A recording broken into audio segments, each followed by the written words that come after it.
روزے کے بارے میں بعض غلط باتیں پائی جاتی ہیں کہ جن کا حقیقت سے کوئی تعلق نہیں۔ ایک غلط فہمی یہ ہے کہ الٹی آنے سے روزہ ٹوٹ جاتا ہے کیا؟ تو درست مسئلہ یہ ہے کہ خود بخود کتنی ہی الٹی آئے اس سے روزہ نہیں ٹوٹتا، البتہ جان بوجھ کر انگلی منہ میں ڈال کر الٹی کی، وہ اگر منہ بھر ہوگی تو اس سے روزہ ٹوٹ جائے گا۔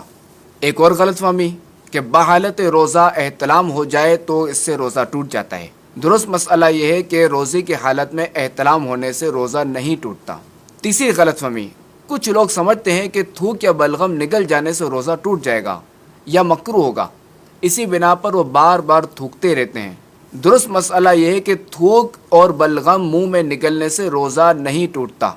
ہاں، منہ سے باہر نکالا، مثلا ہتھیلی پر ڈالا، ہتھیلی پر تھوکا اور پھر اسے دوبارہ منہ میں ڈال لیا تو اب روزہ ٹوٹ جائے گا، مگر عام طور پہ ایسا کوئی نہیں کرتا کہ اسے لوگ گن کھاتے ہیں۔ چوتھی غلط فہمی، کچھ لوگ روزے میں تیل خوشبو لگانے کو صحیح نہیں سمجھتے۔ درست مسئلہ یہ ہے کہ یہ کام روزے کی حالت میں جائز ہے۔ کیا روزے کی حالت میں سرما لگانا جائز ہے؟ تو سرما لگانے سے بھی روزہ نہیں ٹوٹے گا، البتہ کاجل کا حکم سرمے والا نہیں، کاجل سے پرہیز کی جائے۔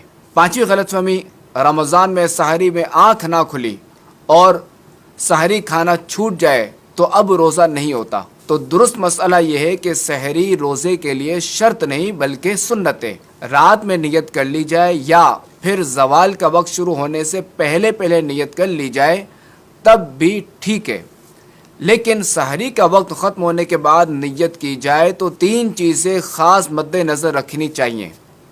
اول یہ کہ روزہ بند ہونے کے بعد سے نیت کرنے تک جان بوجھ کر کوئی منافی روزہ کام مثلا کھانا پینا وغیرہ نہ کیا ہو۔